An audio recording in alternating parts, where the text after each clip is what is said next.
This is from Mimi.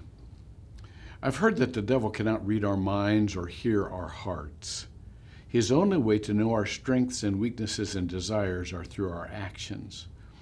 Can you respond to this as to how the devil tempts us based on what he may think are our weak points?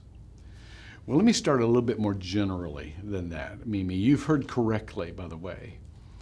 But we need to understand the only being that is omniscient, that is all-knowing, and omnipotent, that is all-powerful, is God.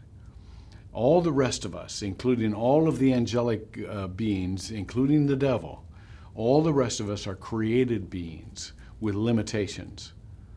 Now, he tempts us both by what is universal to everyone. He doesn't have to guess on this stuff. All of us are tempted in these ways.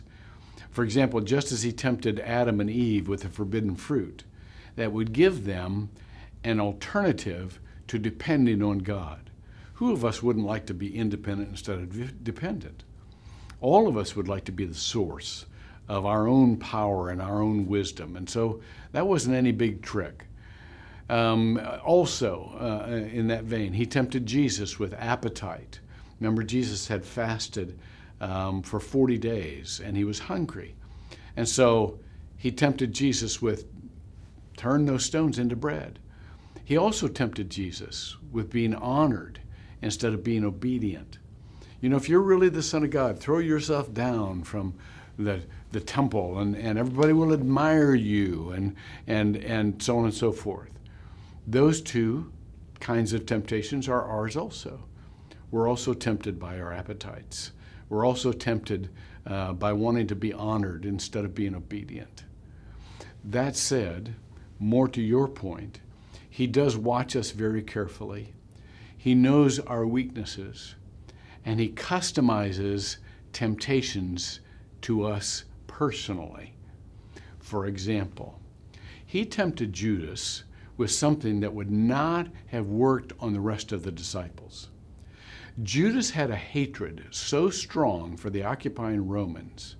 Remember, his nickname was Iscariot, or Dagger Man.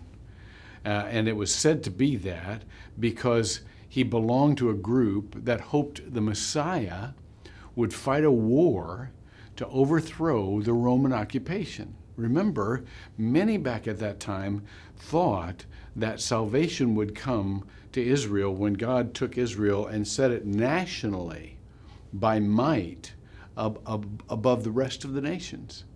So when the kingdom of God came more personally, more in the form of a servant, some didn't get that right away, including Judas. Many think that's what he was trying to get Jesus to do when he betrayed them. That is, rise up and lead an army that would overcome Rome. So, the devil comes at individuals with very specific temptations, just as he comes to all of us with very general temptations. Our job is simple. It's just not always easy. James chapter 4, verse 7 says this, "Submit yourself therefore to God, and resist the devil, and he will flee from you." May you and I do exactly that.